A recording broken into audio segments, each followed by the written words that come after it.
Chapter 8. A Hand at Cards. Happily unconscious of the new calamity at home, Miss Pross threaded her way along the narrow streets and crossed the river by the bridge of the Pont Neuf, reckoning in her mind the number of indispensable purchases she had to make. Mr. Cruncher, with the basket, walked at her right. They both looked to the right and to the left into most of the shops they passed, had a wary eye for all gregarious assemblages of people, and turned out of their road to avoid any very excited group of talkers. It was a raw evening, and the misty river, blurred to the eye with blazing lights and to the ear with harsh noises, showed where the barges were stationed in which the smiths worked making guns for the army of the Republic. Woe to the man who played tricks with that army, or got undeserved promotion in it. Better for him that his beard had never grown, for the national razor shaved him close. Having purchased a few small articles of grocery and a measure of oil for the lamp, Miss Pross bethought herself of the wine they wanted. After peeping into several wine shops, she stopped at the sign of the good Republican Brutus of Antiquity, not far from the National Palace, once and twice the Tuileries, where the aspect of things rather took her fancy. It had a quieter look than any other place of the same description they had passed, and, though red with patriotic caps, was not so red as the rest. Sounding Mr. Cruncher, and finding him of her opinion, Miss Pross resorted to the good Republican Brutus of Antiquity, attended by her cavalier. Slightly observant of the smoky lights, of the people, pipe in mouth, playing with limp cards and yellow dominoes, of the one bare-breasted, bare-armed, soot-begrimed workman reading a journal aloud, and of the others listening to him, of the weapons worn or laid aside to be resumed, of the 2 or 3 customers fallen forward asleep, who in the popular high-shouldered shaggy black spencer looked, in that attitude, like slumbering bears or dogs. The 2 outlandish customers approached the counter and showed what they wanted. As their wine was measuring out, a man parted from another man in a corner and rose to depart. In going he had to face Miss Pross. No sooner did he face her than Miss Pross uttered a scream and clapped her hands. In a moment the whole company were on their feet. That somebody was assassinated by somebody, vindicating a difference of opinion, was the likeliest occurrence. Everybody looked to see somebody fall, but only saw a man and a woman standing staring at each other, the man with all the outward aspect of a Frenchman and a thorough Republican, the woman evidently English. What was said in this disappointing anticlimax by the disciples of the good Republican Brutus of Antiquity, except that it was something very voluble and loud, would have been as so much Hebrew or Chaldean to Miss Pross and her protector, though they had been all ears.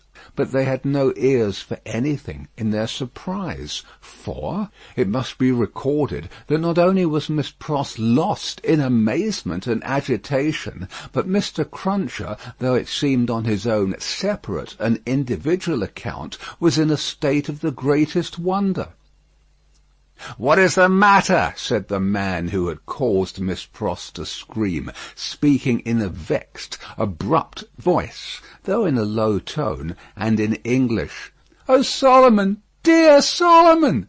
cried Miss Pross, clapping her hands again. "After not setting eyes upon you or hearing of you for so long a time, do I find you here?" "Don't call me Solomon. Do you want to be the death of me?" asked the man in a furtive, frightened way. "Brother, brother!" cried Miss Pross, bursting into tears. "Have I ever been so hard with you that you ask me such a cruel question?" "Then hold your meddlesome tongue," said Solomon, "and come out if you want to speak to me. Pay for your wine and come out. Who's this man?" Miss Pross, shaking her loving and dejected head at her by no means affectionate brother, said through her tears, "Mr. Cruncher." "Let him come out too," said Solomon. "Does he think me a ghost?" Apparently Mr. Cruncher did, to judge from his looks. He said not a word, however, and Miss Pross, exploring the depths of her reticule through her tears with great difficulty, paid for her wine. As she did so, Solomon turned to the followers of the good Republican Brutus of antiquity, and offered a few words of explanation in the French language, which caused them all to relapse into their former places and pursuits. "Now," said Solomon, stopping at the dark street corner, "what do you want?" "How dreadfully unkind in a brother nothing has ever turned my love away from," cried Miss Pross, "to give me such a greeting and show me no affection." "There, confound it, there," said Solomon, making a dab at Miss Pross's lips with his own. "Now, are you content?" Miss Pross only shook her head and wept in silence.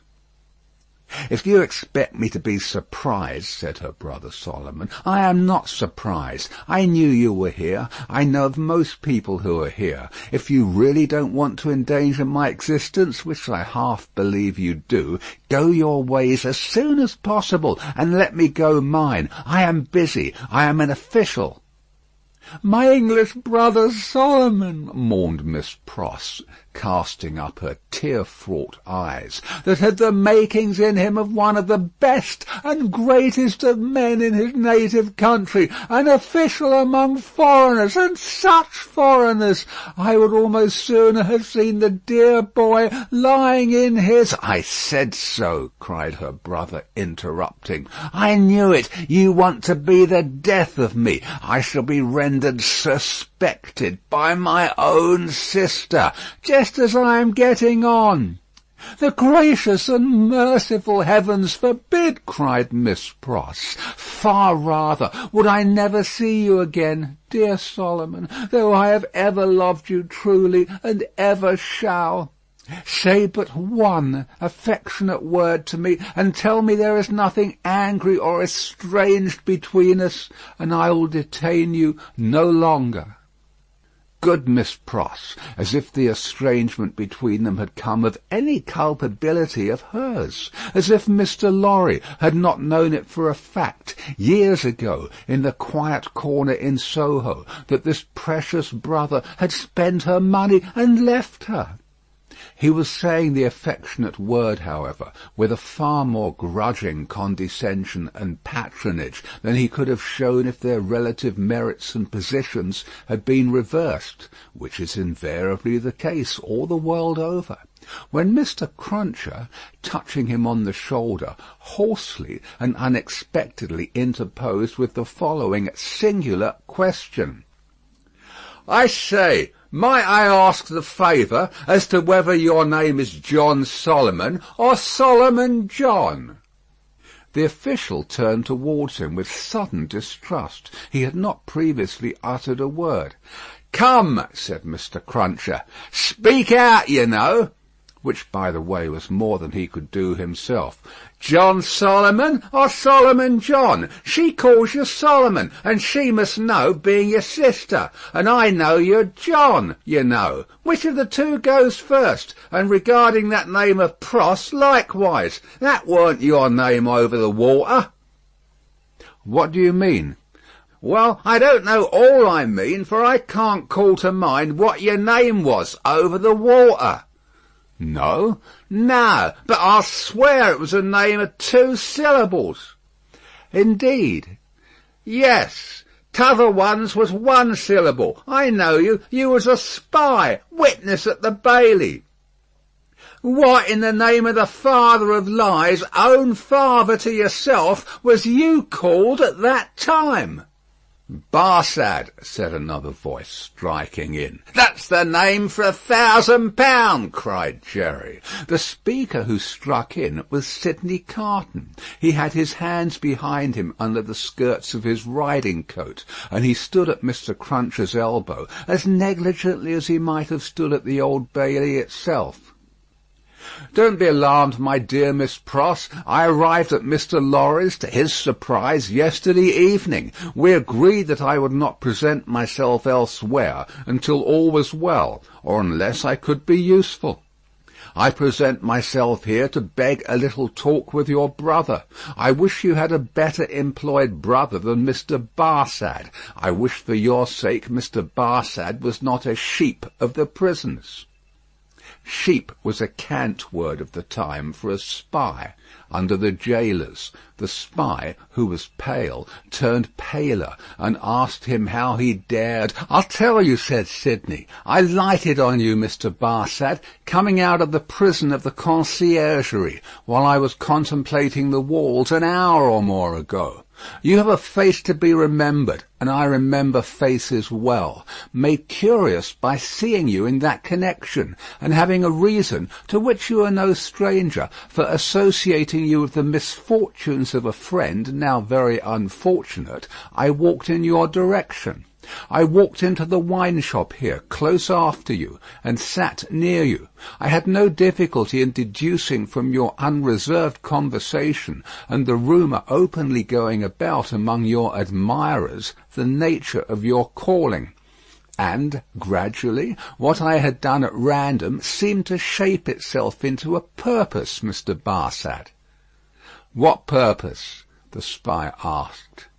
"It will be troublesome and might be dangerous to explain in the street. Could you favour me, in confidence, with some minutes of your company, at the office of Tellson's Bank, for instance?" "Under a threat? Oh, did I say that? Then why would I go there?" "Really, Mr. Barsad, I can't say if you can't." "Do you mean that you won't say, sir?" the spy irresolutely asked. "You apprehend me very clearly, Mr. Barsad. I won't." Carton's negligent recklessness of manner came powerfully in aid of his quickness and skill in such a business as he had in his secret mind, and with such a man as he had to do with. His practised eye saw it and made the most of it. "Now, I told you so," said the spy, casting a reproachful look at his sister. "If any trouble comes of this, it's your doing." "Come, come, Mr. Barsad," explained Sidney. "Don't be ungrateful, but for my great respect for your sister, I might not have led up so pleasantly to a little proposal that I wish to make for our mutual satisfaction. Do you go with me to the bank?" "I'll hear what you have got to say. Yes, I'll go with you." "I propose that we first conduct your sister safely to the corner of her own street. Let me take your arm, Miss Pross. This is not a good city at this time for you to be out in unprotected, and as your escort knows Mr. Barsad, I will invite him to Mr. Lorry's with us. Are we ready? Come then." Miss Pross recalled soon afterwards, and to the end of her life remembered, that as she pressed her hands on Sidney's arm and looked up in his face, imploring him to do no hurt to Solomon, there was a braced purpose in the arm, and a kind of inspiration in the eyes, which not only contradicted his light manner, but changed and raised the man. She was too much occupied then with fears for the brother who so little deserved her affection, and with Sidney's friendly reassurances, adequately to heed what she observed. They left her at the corner of the street, and Carton led the way to Mr. Lorry's, which was within a few minutes' walk. John Barsad, or Solomon Pross, walked at his side. Mr. Lorry had just finished his dinner, and was sitting before a cheery little log or two of fire, perhaps looking into their blaze for the picture of that younger elderly gentleman from Tellson's, who had looked into the red coals at the Royal George at Dover, now a good many years ago. He turned his head as they entered, and showed the surprise with which he saw a stranger. "Miss Pross's brother, sir," said Sidney. "Mr. Barsad." "Barsad?" repeated the old gentleman. "Barsad? I have an association with the name, and with the face." "I told you had a remarkable face, Mr. Barsad," observed Carton coolly. "Pray sit down." As he took a chair himself, he supplied the link that Mr. Lorry wanted, by saying to him with a frown, "Witness at the trial." Mr. Lorry immediately remembered, and regarded his new visitor with an undisguised look of abhorrence. "Mr. Barsad has been recognized by Miss Pross as the affectionate brother you have heard of," said Sidney, "and has acknowledged the relationship. I pass to worse news. Darnay has been arrested again." Struck with consternation, the old gentleman exclaimed, "What do you tell me? I left him safe and free within these 2 hours, and am about to return to him." "Arrested for all that.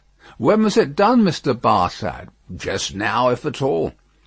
"Mr. Barsad is the best authority possible, sir," said Sidney, "and I have it from Mr. Barsad's communication to a friend and brother Sheep over a bottle of wine that the arrest has taken place. He left the messengers at the gate and saw them admitted by the porter. There is no earthly doubt that he is retaken." Mr. Lorry's business eye read in the speaker's face that it was loss of time to dwell upon the point.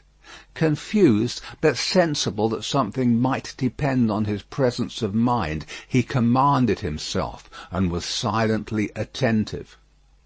"Now, I trust," said Sidney to him, "that the name and influence of Dr. Manette may stand him in as good stead tomorrow. You said he would be before the tribunal again tomorrow, Mr. Barsad?" "Yes, I believe so." "In as good stead tomorrow as today, but it may not be so. I own to you I am shaken, Mr. Lorry, by Dr. Manette's not having had the power to prevent this arrest." "He may not have known of it beforehand," said Mr. Lorry. "But that very circumstance would be alarming when we remember how identified he is with his son-in-law." "That's true," Mr. Lorry acknowledged, with his troubled hand at his chin and his troubled eyes on Carton. "In short," said Sidney, "this is a desperate time, when desperate games are played for desperate stakes. Let the doctor play the winning game, I will play the losing one. No man's life here is worth purchase. Any one carried home by the people today may be condemned tomorrow. Now, the stake I have resolved to play for, in case of the worst, is a friend in the conciergerie. And the friend I purpose to myself to win is Mr. Barsad." "You need have good cards, sir," said the spy. "I'll run them over. I'll see what I hold. Mr. Lorry, you know what a brute I am. I wish you'd give me a little brandy." It was put before him, and he drank off a glassful, drank off another glassful, pushed the bottle thoughtfully away. "Mr. Barsad," he went on, in the tone of one who really was looking over a hand at cards, "Sheep of the prisons, emissary of Republican committees, now turnkey, now prisoner, always spy and secret informer, so much the more valuable here for being English, that an Englishman is less open to suspicion of subornation in these characters than a Frenchman, represents himself to his employers under a false name." That's a very good card.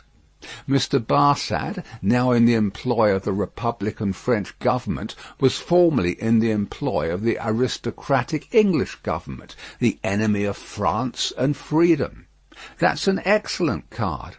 Inference clear as day in this region of suspicion that Mr. Barsad, still in the pay of the aristocratic English government, is the spy of Pitt, the treacherous foe of the Republic, crouching in its bosom, the English traitor, an agent of all mischief, so much spoken of and so difficult to find. That's a card not to be beaten. Have you followed my hand, Mr. Barsad? "Not to understand your play," returned the spy, somewhat uneasily. I play my ace. Denunciation of Mr. Barsad to the nearest section committee. Look over your hand, Mr. Barsad, and see what you have. Don't hurry." He drew the bottle near, poured out another glassful of brandy, and drank it off.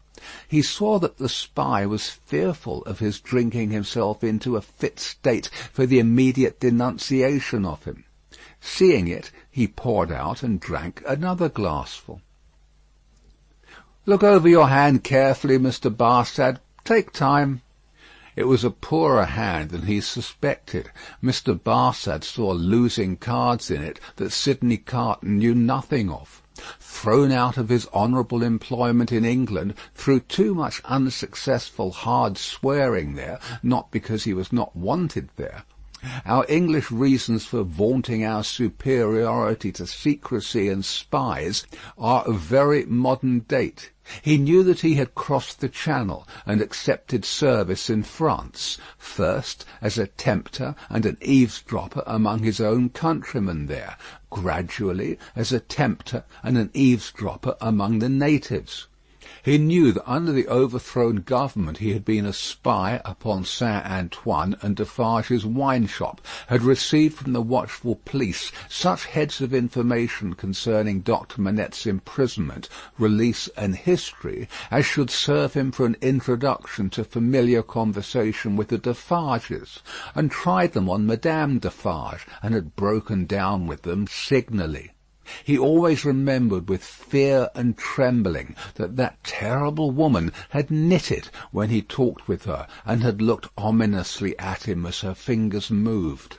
He had since seen her in the section of Saint Antoine over and over again produce her knitted registers and denounce people whose lives the guillotine then surely swallowed up.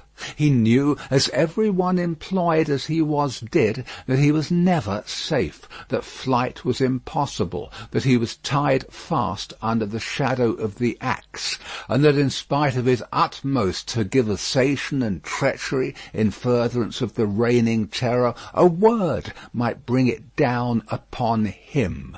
Once denounced, and on such grave grounds as had just now been suggested to his mind, he foresaw that the dreadful woman of whose unrelenting character he had seen many proofs would produce against him that fatal register, and would quash his last chance of life.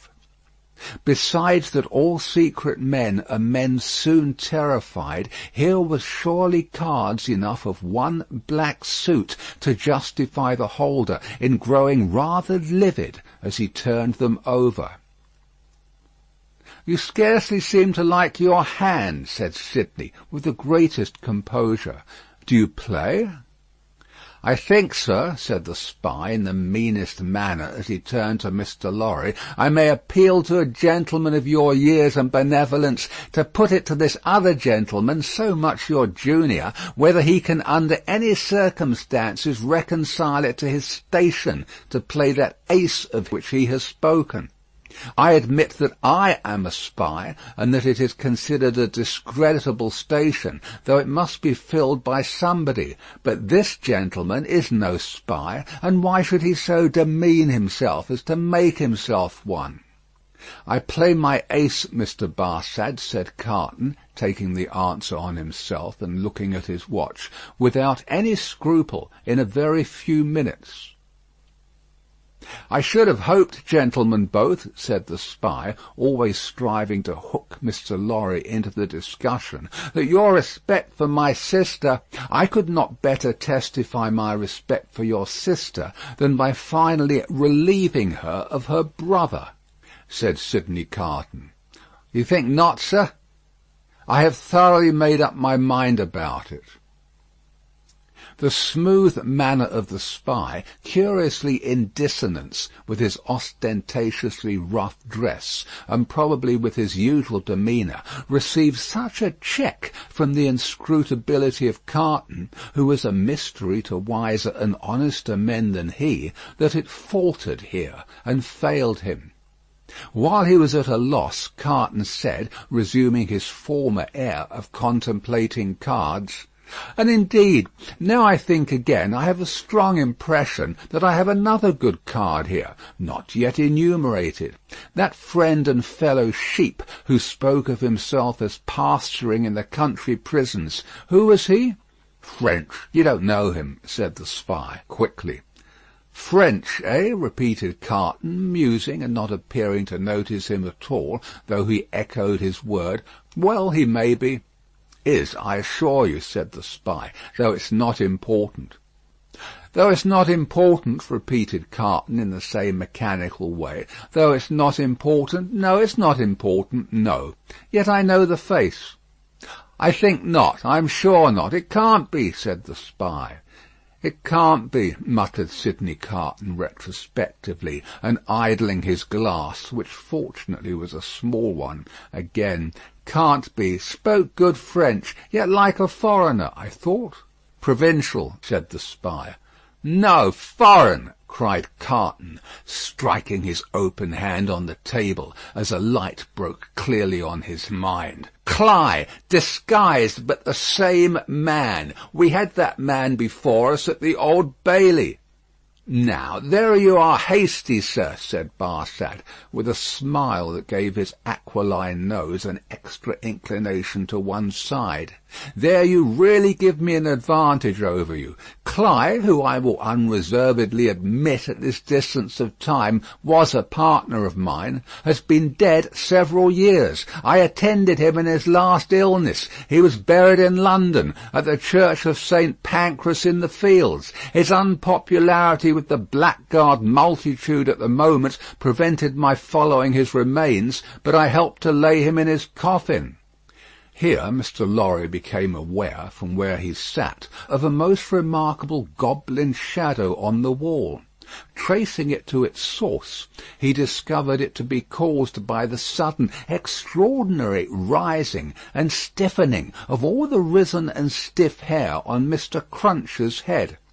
Let us be reasonable, said the spy, and let us be fair, to show you how mistaken you are, and what an unfounded assumption yours is. I will lay before you a certificate of Cly's burial, which I happen to have carried in my pocket-book. With a hurried hand he produced and opened it. Ever since. There it is. Oh, look at it, look at it. You may take it in your hand. It's no forgery. Here Mr. Lorry perceived the reflection on the wall to elongate, and Mr. Cruncher rose and stepped forward. His hair could not have been more violently on end if it had been that moment dressed by the cow with the crumpled horn in the house that Jack built. Unseen by the spy, Mr. Cruncher stood at his side and touched him on the shoulder like a ghostly bailiff. "That there Roger Cly, master," said Mr. Cruncher, with a taciturn and iron-bound visage. "So you put him in his coffin?" "I did." "Who took him out of it?" Barsad leaned back in his chair and stammered, "What do you mean?" "I mean," said Mr. Cruncher, "that he warn't never in it. No, not he. I'll have me head took off if he was ever in it." The spy looked round at the two gentlemen. They both looked in unspeakable astonishment at Jerry. "I tell you," said Jerry, "that you buried paving stones and earth in that there coffin. Don't go and tell me that you buried Cly. It was a take-in. Me and two more knows it." "How do you know it?" "What's that to you, ecod?" growled Mr. Cruncher. "It's you I've got a old grudge against, is it, with your shameful impositions upon tradesmen? I'd catch hold of your throat and choke you for half a guinea." Sidney Carton, who with Mr. Lorry had been lost in amazement at this turn of the business, here requested Mr. Cruncher to moderate and explain himself. "At another time, sir," he returned evasively. "The present time is ill convenient for explaining. What I stand to is that he knows well what that there Cly was never in that there coffin. Let him say he was, in so much as a word of one syllable, and I'll either catch hold of his throat and choke him for half a guinea. Mr. Cruncher dwelt upon this as quite a liberal offer. "Or I'll out and announce him." "Humph, I see one thing," said Carton. "I hold another card, Mr. Barsad. Impossible here in raging Paris, with suspicion filling the air, for you to outlive denunciation, when you are in communication with another aristocratic spy of the same antecedents as yourself, who, moreover, has the mystery about him of having feigned death and come to life again. A plot in the prisons of the foreigner against the Republic, a strong card, a certain guillotine card. Do you play?" "No," returned the spy. "I throw up. I confess that we were so unpopular with the outrageous mob that I only got away from England at the risk of being ducked to death, and that Cly was so ferreted up and down that he never would have got away at all but for that sham. Though how this man knows it was a sham is a wonder of wonders to me." "Never you trouble your head about this man," retorted the contentious Mr. Cruncher. "You'll have trouble enough with giving your attention to that gentleman. And look here, once more." Mr. Cruncher could not be restrained from making rather an ostentatious parade of his liberality. "I'd catch hold of your throat and choke you for half a guinea." The sheep of the prisons turned from him to Sidney Carton, and said with more decision, "It has come to a point. I go on duty soon, and can't overstay my time. You told me you had a proposal. What is it? Now, it is of no use asking too much of me. Ask me to do anything in my office, putting my head in great extra danger, and I'd better trust my life to the chances of a refusal than the chances of consent. In short, I should make that choice. You talk of desperation. We are all desperate here. Remember, I may denounce you if I think proper, and I can swear my way through stone walls, and so can others. Now, what do you want with me?" "Not very much." "You are a turnkey at the conciergerie?" "I tell you once for all, there's no such thing as an escape possible," said the spy firmly. "Why need you tell me what I have not asked? You are a turnkey at the conciergerie?" "I am sometimes." "You can be when you choose?" "I can pass in and out when I choose." Sidney Carton filled another glass with brandy, poured it slowly out upon the hearth, and watched it as it dropped. It being all spent, he said, rising, "So far we have spoken before these two, because it was as well that the merits of the card should not rest solely between you and me. Come into the dark room here, and let us have one final word alone." End of Book 3, Chapter 8. Recording by Paul Adams, www.yawnguy.com.